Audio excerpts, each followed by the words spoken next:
দেখানো হচ্ছে একদল মানুষ যাদের আঙ্গুলগুলো লম্বা লম্বা তামার গাল এভাবে হ্যাচড়াচ্ছে, নিজের গাল নিজে হাসড়াচ্ছে এবং নিজের দেহ থেকে গোশত তুলে ফেলছে, ভক্ষণ করছে। নবীজি জিজ্ঞাসা করলেন সাল্লাল্লাহু আলাইহি ওয়াসাল্লাম, এরা কারা, কি কারণে এদের শাস্তি হচ্ছে?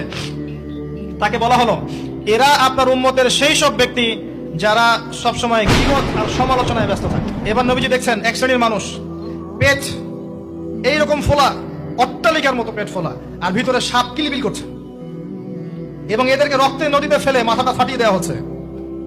নবী জিজ্ঞাসা করলেন সাল্লাল্লাহু আলাইহি ওয়াসাল্লাম, এরা কারা? এরা আপনার উম্মতের এই সব ব্যক্তি যারা ছিল সুদখোর, রিবাখোর। মানে এই উম্মতের অন্যতম বড় সমস্যা হবে রিবা, যেটা আমি বলেছি, প্রতিটা সেক্টরে রিবা। সবচেয়ে নিম্ন পাপ নিজের মায়ের সাথে জেনা করা, সবচেয়ে উচ্চ পাপ আল্লাহ এবং তার রাসূলের সাথে যুদ্ধ করা, এটা হলো সুদ। এবং এর বাস্তবতা হচ্ছে এই, ধনী দিন দিন ধনী হবে, গরিব দিন দিন গরিব হবে, এটা বাস্তবতা। রক্ত চুষে খাওয়া হয়, এই কারণে রক্তের নদীতে ফেলা হয়েছে। এবং সাপ খেয়েছে তারা, সাপ খেয়ে পেট ফুলিয়ে ফেলেছে।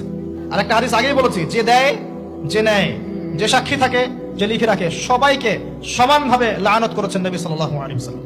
নবীর লানত নিয়ে হাউজে কাউসারের পানি কোশ্চিন কালো পাবেন না, কবরের উত্তর দিতে পারবেন না। এমনকি নবী সাল্লাল্লাহু আলাইহি ওয়াসাল্লামের সুপারিশ আপনার কপালে নাও জুটতে পারে, সতর্ক হয়ে যান। তিনি আসছেন, দেখলেন এক শ্রেণীর মানুষ আগুন, বড় বড় আগুনের দলা, এগুলো মুখে ঢুকাচ্ছে, পিছনের রাস্তা দিয়ে বের হয়ে যাচ্ছে। নাউযুবিল্লাহ পড়ি আমরা। জিজ্ঞেস করা হচ্ছে, কারা এরা? মর্মান্তিক শাস্তি হচ্ছে।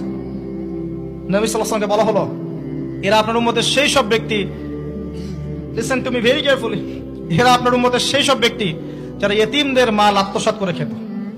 ইতিমের মাল আত্মসাৎ করলে যদি এই শাস্তি হয়, জনগণের মাল আত্মসাৎ করলে কি হতে পারে চিন্তা করে দেখেন। এটা মানুষের হক, আল্লাহর কাছে ক্ষমা পাওয়া যাবে না, মানুষকে দিতে হবে।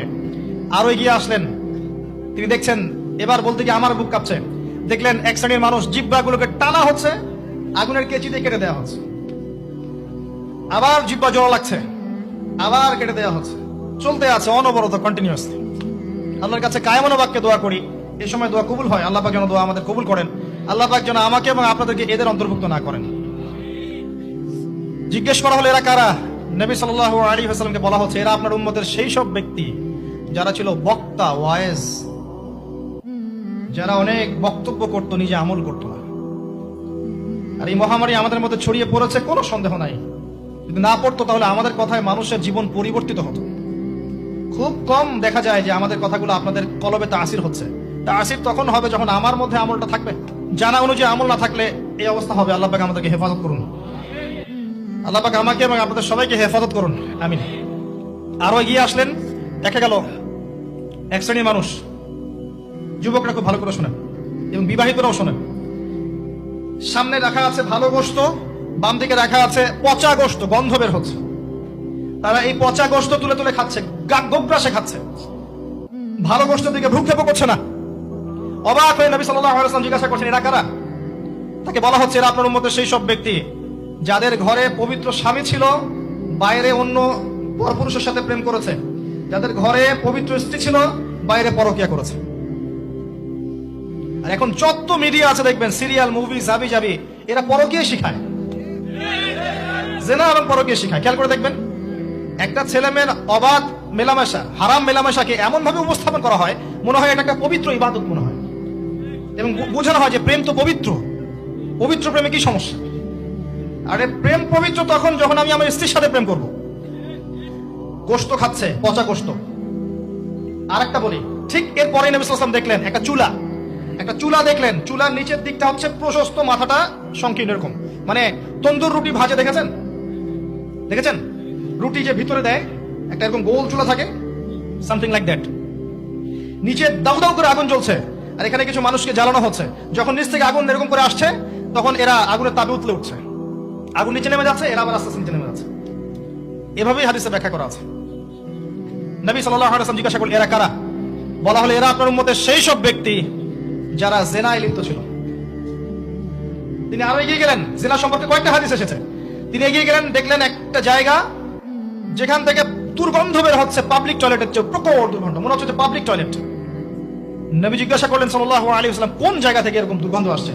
তিনি বলেন, এটা হচ্ছে জেনাকার, এবং জেনাকারীদেরকে আযাব দেওয়া হচ্ছে, ওদের রক্ত মাংসের পুজের গন্ধ এগুলো।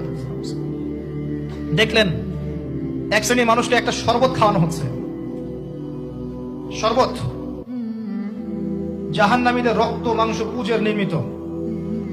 তার নাম হচ্ছে তিনাতে খাবাল। কি নাম? তিনাতে খাবাল। কাদেরকে খাওয়ানো হচ্ছে?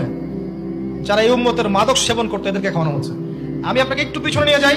আলোচনা শুরু করেছিলাম যেখান থেকে, ওই যে মৌলিক সমস্যাগুলো যেটা বলেছিলাম এই উম্মতের মধ্যে এখনো আছে, এটাই সেই পাপগুলোর শাস্তি যেটা কিয়ামত পর্যন্ত উম্মতের মধ্যে থাকবে। মাদক, পর্নোগ্রাফি, এই যে আপনার বিহায়াপনা, জেনা, সুদ, এগুলো এখনকার মৌলিক সমস্যা।